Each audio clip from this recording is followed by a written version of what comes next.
Hey guys, welcome back to Payroll Robot Reconciliation Module. Today I'm going to show you that how manual match works in reconciliation module.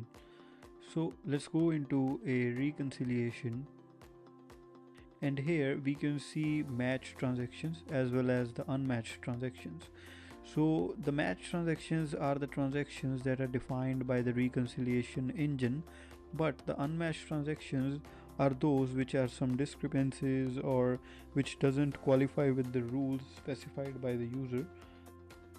So we can make any transaction as a manual match, like we just need to select any one transaction from the left side and anyone from the right side. It can be this, it can be anyone, and then we can click on this button, which is manual match.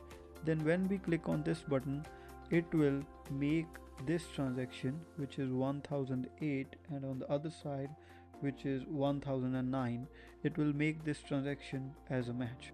So let's just do this once.